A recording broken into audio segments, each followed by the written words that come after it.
So here we are, Justin. Thank you so much for joining me here today. I'm hoping that we can talk today and give you a chance to kind of share a bit of your story with our members.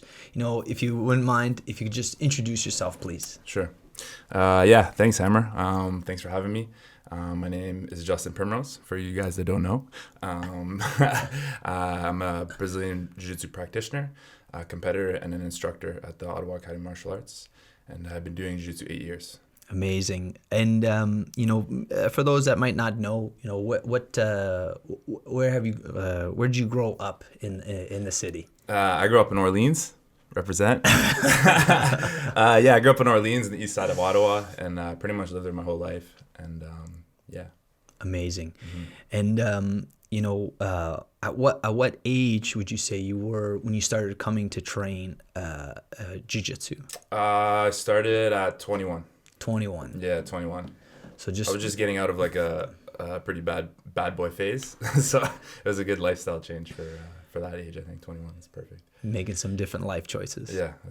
How about making some better life choices? Definitely. I remember bugging you when you first started to train, and you're on the mats, and I'm like, so what do you do for work? You're like, construction. I'm like, all right, that's cool. You're doing construction work. And I remember offering you a job at the gym. Yeah. Man, I can't even say what year that was. 2012. 2013. Yeah, and I'm pretty sure the first job was at the old location. Yeah. Oh, yeah. Like for sure, old location. Mm-hmm. When we were just across the street from Canadian Tire, where we had the little cage room. Oh yeah, bro. That was the best. Madness, absolute madness. I've seen so many animal shows at the gym over the years. Oh man, if as the saying goes, if the walls could talk, if people saw some of the training that would go on, those are crazy days. Yeah. So I remember around that time, I offered you an opportunity to work as a driver, I believe That's right. Yeah. for the after school program, and I remember. I want to say it was like either weeks or months where you're like, no, I don't know, maybe, I don't know. And I remember I think I asked you, for like 3 months. I'm like, bro, come on, bro, what are you doing? Like seriously, come on. And you're like, okay, and then that was it. Yeah. And then I remember, because I know for people who like I see the potential, I see like what people are capable of. When I see certain characteristics being displayed in the training, jiu-jitsu is a really unique way of opening a window into a person's character. And I think the way jiu-jitsu challenges people, you have to have certain type of character to succeed at jiu-jitsu and get through a class, let alone keep showing up. Definitely. And, I was really excited to offer you a position at the school because I knew that the more time you spent in the school, the more jiu-jitsu would influence your life, and beyond me or any other instructor, I just know that the more you'd be around the art, the more it was going to kind of push you away from your past and push you into a future where, you could really control and demand the kind of the future you create. I remember one of the times we were competing at an event at CT Collegial, I think it was.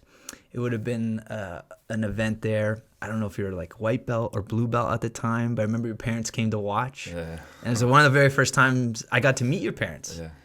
And I remember trying to share with them like the level of excitement that I had for you and seeing you compete and succeeding.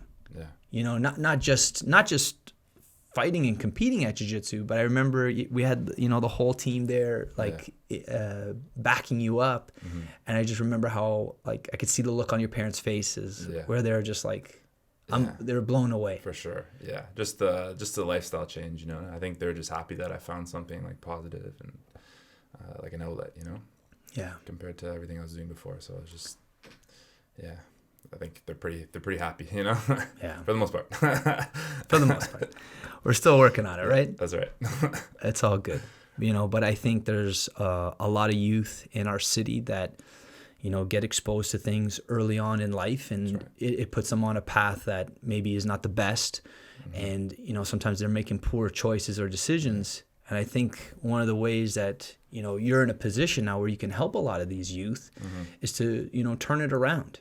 And, I think you have a unique ability where you can be relatable to a lot of these youth to help them make better choices.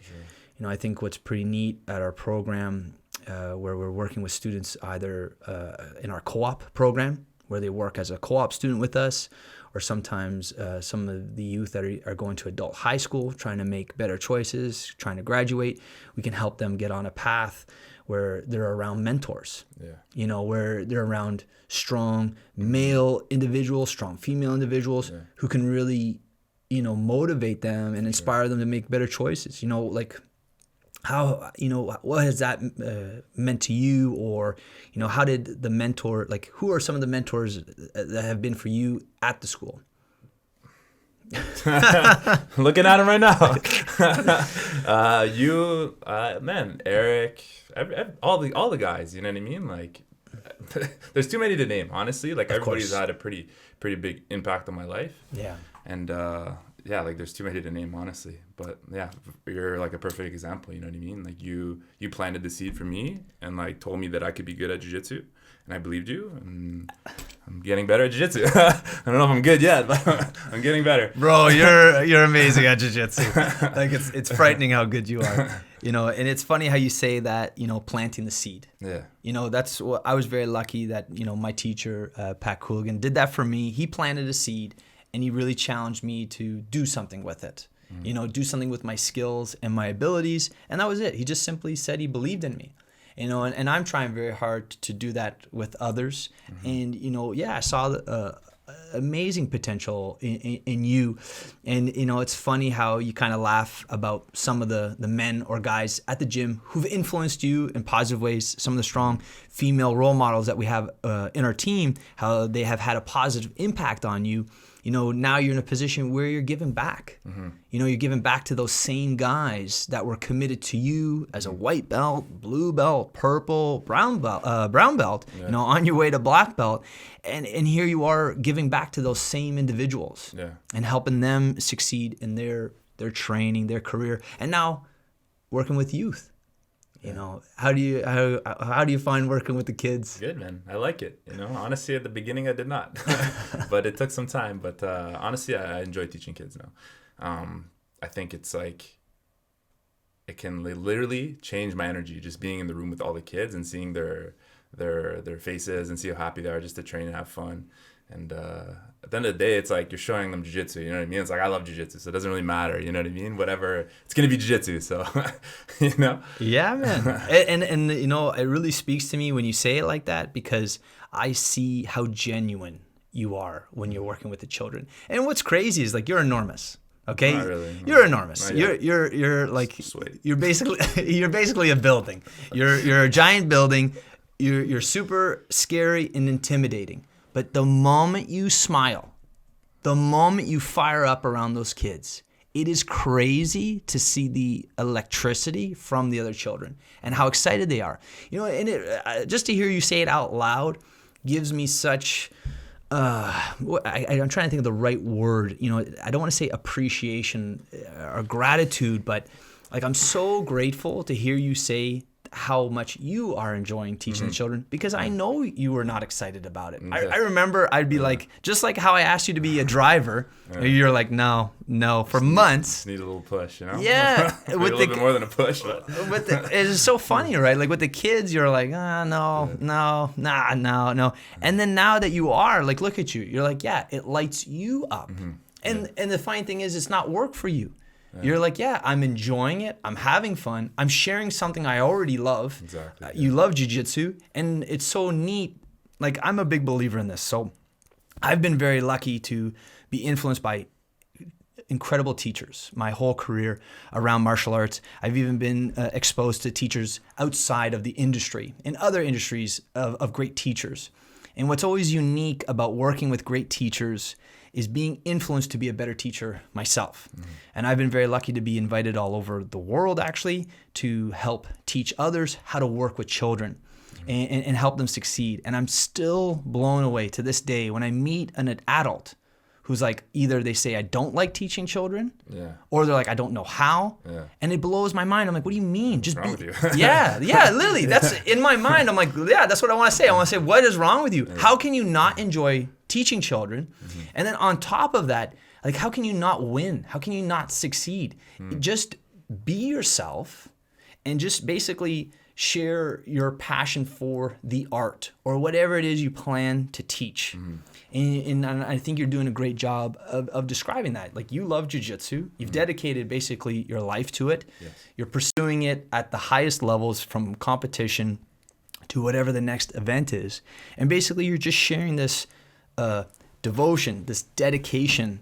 And now imagine these youth, you're having an early impact on their lives, where you're showing them how to be a dedicated individual and how to be committed. And imagine these children are going to probably make a lot of better decisions in their lives because you are having a presence in their life early. Anyways, I could really talk about this all day. That's something I wish I had, honestly. You know what I mean? If I could have had like that when I was a teenager, it would have been ideal. But yeah. Well, and I hope, and for you, like, I want to put you in positions where you can have that influence on other youth. And I'm really hoping that the youth that you impact will reach out to other youth so that they get on a better path, make better choices, and find the art that speaks to them, either be martial arts or something better. But again, when I see people struggling with teaching children, it's just there's no reason to. There's no need to. But there is a skill set people need to learn. There is a method. There's a structure, and I believe you've learned it working at the school. You've learned it by being around other great teachers. And now you're just simply passing it on. And now not only are you passing it on to the students, but I see you mentoring other soon-to-be instructors, and you're preparing them for their next steps. So, obviously COVID is kind of, in a way, wrapping up, as we come out of the quarantine and people are kind of getting back to training. What's kind of next for you, you would say? Hopefully the Abu Dhabi Pro Tour in Vancouver in November. Hopefully we can do that. There's no one really signed up right now at the moment, so we'll see. But that's definitely like on the map for me right now. And whatever it is, super fights, whatever, any competition, Your game. Yeah, I'm ready to go. I'm always training, so. It's amazing. And I really appreciate you, Justin, taking the time to kind of take time to talk, share a little bit about you. And I'm really hoping that students know that it's this easy to talk to you. It's this easy to approach you. And I want people to not be shy to ask you for help or guidance, whatever it is. 100%, yeah. And, again, thank you for all you do, and thank you for being here. Thank you, Hammer.